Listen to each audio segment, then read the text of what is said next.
বিএনপির এখন ফুল মেজরিটি আছে, যে কোনো জিনিস মেজরিটি আছে, তারা তো অনেক তারা করতে পারে, যে কোনো জিনিস তো করুক না।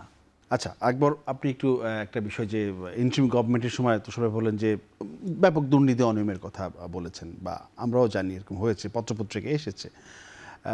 সংসদে দাঁড়িয়ে স্বরাষ্ট্রমন্ত্রী বলেছেন যে অন্তর্বর্তী সরকারের সময় সবচেয়ে বেশি দুর্নীতি হয়েছে, এবং তিনি প্রধানমন্ত্রীকে রিকোয়েস্ট করেছেন যে এই সব দুর্নীতি এবং তাদের সময় যত কাজকর্ম আছে সেগুলো যেন টিআইবি ইনভেস্টিগেশন করে দেখে।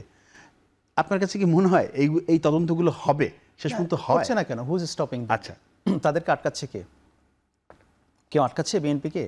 না, দেন মানে যে আহ্বানটা জানিয়েছেন মানে ইনভেস্টিগেশন করার জন্য, এটা তো আহ্বান জানানোর, কিন্তু এগুলো অনেক সময় দেখি এটা তো পার্লামেন্টে আহ্বান জানানোর কোনো ব্যাপার না। সরকার মনে করবে যে আমি ইনভেস্টিগেট করব, হ্যাঁ তো করুক না। আমি তো তুষার ভাইয়ের সঙ্গে ফুললি এগ্রি করি যে এই যে উনি এতগুলো অনিয়ম দুর্নীতির কথা বললেন, রাইট, ইটস ওপেন, করুক ইনভেস্টিগেশন। হ্যাঁ, আপনারা বিএনপিকে চাপ দেন যে আপনারা ইনভেস্টিগেট করেন। এখন ইউনুস তো দেশে আছে, সে না দেশের বাইরে যেতে না পারে। ইনভেস্টিগেশন হোক, বিচার হোক, তারপর আমরা দেখি। সেটাই বললাম না, এই ইনভেস্টিগেশনগুলো এটা কার কাছে করতে হবে? এটা তো এখনকার সরকারের কাছে করতে হবে না? হবে না, ওনারা ইন্ডেমনিটি নিয়েছেন, ওনাদের কাজের কোনো আদালতে যাওয়া যাবে না, কিচ্ছু না। বিএনপি তো 35টা যে ওই যে অধ্যাদেশ করে নাই, পার্লামেন্ট না চাইলে কোনো ইন্ডেমনিটি থাকে না, ওটা চলে যাবে। বিএনপির এখন ফুল মেজরিটি আছে, যে কোনো জিনিস মেজরিটি আছে, তারা তো অনেক তারা করতে পারে, যে কোনো জিনিস তো করুক না।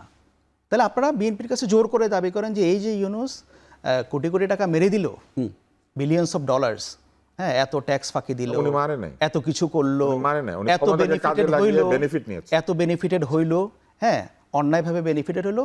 আমি মনে করি each and every incident should be investigated, and এটা আদালতের মাধ্যমে এটাকে সুরাহা হোক, ইনভেস্টিগেশন হোক, ইউনুসকে আটকানো হোক, সে যেন দেশের বাইরে যেতে না পারে যতদিন পর্যন্ত না পারারও কিন্তু কোনো কারণ নাই। আচ্ছা, না আমি বলি না, কারণ পালাই গেলে তো তখন আর পালাতে হবে, হ্যাঁ, না বেনজিরের মতো যদি ছেড়ে দেয় সে তো আরেক মুশকিল।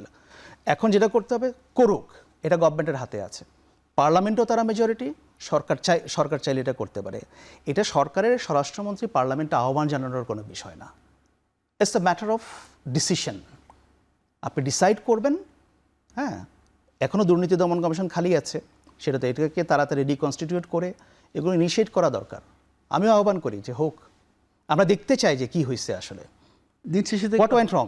সেগুলো হবে। এখন না হইলে তো শুনেন, না হলে সেটা কার দায়? আমরা তো দাবি করছি, তুষার ভাইও দাবি করছে, এটা সরকারের দায়। হ্যাঁ, আমরা তো দাবি করছি যে চলেন না তুষার ভাইয়ের সঙ্গে একসঙ্গে আন্দোলনে যাব। আমি কিন্তু বিচার দাবি করি নাই, আমি শুধু বলেছি যে যে অপরাধ করেছে সে অপরাধের বা অন্যায়ের বা যে কোনো ধরনের অনৈতিক কাজের আমরা যদি মনে করি যেগুলি ক্ষমতাকে কাজে লাগিয়ে তারা করেছেন, আপনি মনে করেন মদ খেয়েছেন, মাতাল হয়েছেন, আমি সেটার জন্য আপনার বিচার চাই না। আমি বিচার চাই আপনি যদি মদের দোকানে ঢুকে লুট করেন, সেটার বিচার চাই। তো সেই রকম উনি কি করেছেন? উনি ক্ষমতায় আছেন বলেই তো উনি করগুলি মাফ করাতে পারেন। সেটা তো বললাম, ওটা তো ক্ষমতাকে উনি অপব্যবহার অনৈতিক। এটার কি ইনভেস্টিগেট করা লাগে নাকি? সমস্ত পত্র করবে না? আরে না না, এটা তো এটা ইনভেস্টিগেশন না, এটা তো চায়ের দোকানের আড্ডা না, এটা ইনভেস্টিগেশন অবশ্যই লাগে। উনি নিজে সই করে একটা সিস্টেমের মধ্যে যেতে হবে। না না, সিস্টেমের কিছু নাই। আপনি পত্র পত্রিকার মধ্যে পরিষ্কার লেখা হয়েছে উনি নিজে সই করে এগুলা নিয়েছেন, এটা ইনভেস্টিগেশন তো নিক না, সরকার এটা প্রকাশ করো যে এই যে আমরা পত্র পত্রিকার সোর্স হিসেবে উল্লেখ করে, এইভাবে সরকারের নথি, সরকার এগুলা গেজেট ইস্যু করেছে না, করুক না, তবে সরকার আবার প্রকাশ করুক। এটা কমিশন, সরকার ওনার জন্য ওনার বেনিফিটে গেজেট ইস্যু করছে। আমি আর্জ করি যে সরকার একটা কমিশন গঠন করে এগুলো সব, এটা ওনার দাবি হতে পারে, সেগুলো করুক। হ্যাঁ, আমি বলবো যে মোস্তফা কামাল দুর্নীতিবাজ, কিন্তু হ্যাঁ আমি তাকে মিডিয়া ট্রায়াল করব না, আমি তার অরিজিনাল ট্রায়াল করব। মোস্তফা কামালকে, ডক্টর ইউনূসকে কেউ দুর্নীতিবাজ বলে নাই, বলেছে উনি ক্ষমতাকে অপব্যবহার করে নিজের বেনিফিটে ব্যবহার করেছে, সেটাও শাস্তি হতে হবে। সেটা যদি বাংলাদেশে প্রচলিত আইন থাকে সেটা হবে।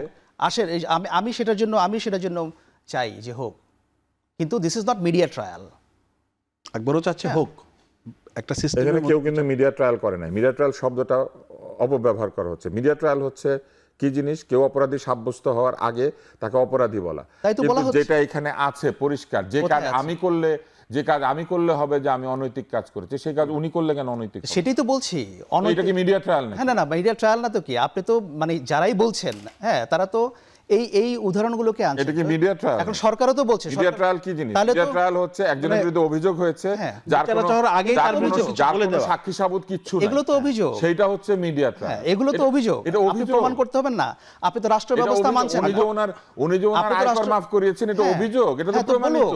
বলুক, যদি সেটা অনৈতিক হয়ে থাকে, অন্যায় হয়ে থাকে, অবশ্যই সেটা আপনি আমাকে কনফ্লিক্ট অফ ইন্টারেস্ট বুঝান। হ্যাঁ, স্বার্থের দ্বন্দ্ব বুঝান। না, স্বার্থের দ্বন্দ্ব তো সেটাই আমি বলছি। দ্বন্দ্ব কি সেটা আপনি বুঝান। যদি সেটা হয়, যে কাজ আমার, সেটা হয় মানে স্বার্থের দ্বন্দ্বের ডেফিনিশন। না, আমি তো সেটাই বলছি রে ভাই, আপনি তো কথাকে অন্যভাবে দেখছেন। স্বার্থের দ্বন্দ্বের ডেফিনিশন কি? আপনি যদি রাষ্ট্র ব্যবস্থা মানেন, স্বার্থের দ্বন্দ্ব যদি কোথাও থাকে, আপনি যদি রাষ্ট্র ব্যবস্থা মানেন, ওনার যে শপথ, সেই শপথের বিরুদ্ধে যদি সে ভঙ্গ করে। আজকে আমরা যে জুলাই আন্দোলনের মূল চেতনা নিয়ে কথা বলছি, সেই মূল চেতনা কি জিনিস?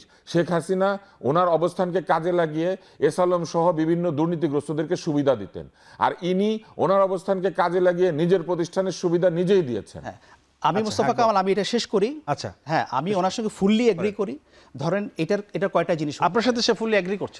মিডিয়া ট্রায়াল না তো এটা। না, আমি বলছি ঠিক আছে, আমি বলি প্রথমত উনি যে কাজগুলো করেছেন, তুষার ভাই যেগুলো বললেন, এগুলো হয়তো মানে কি বলবো, ওগুলা ইল্লিগাল না, অনৈতিক হইতে পারে, এটা একটা জিনিস।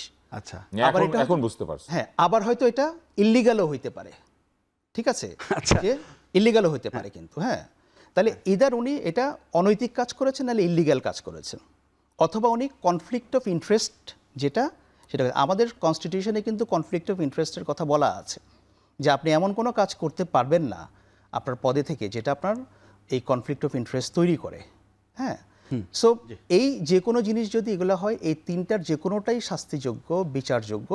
অ্যাটলিস্ট ধরেন সরকার বিচার করলো না, আমি ধরলাম যে ঠিক আছে বিচার হবে না, কিন্তু আমরা এই গভর্নমেন্টের কাছ থেকে জানতে চাই হোয়াট ওয়েন্ট রং।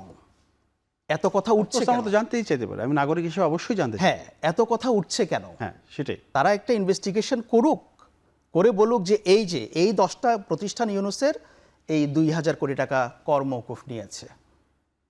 হ্যাঁ, এই 10টা প্রতিষ্ঠান আপনি চাচ্ছেন একটা সিস্টেমের মধ্য দিয়ে এটা হোক। অফকোর্স, আপনি যদি রাষ্ট্র ব্যবস্থা মানেন, আপনার তো এটা করতে হবে। জি।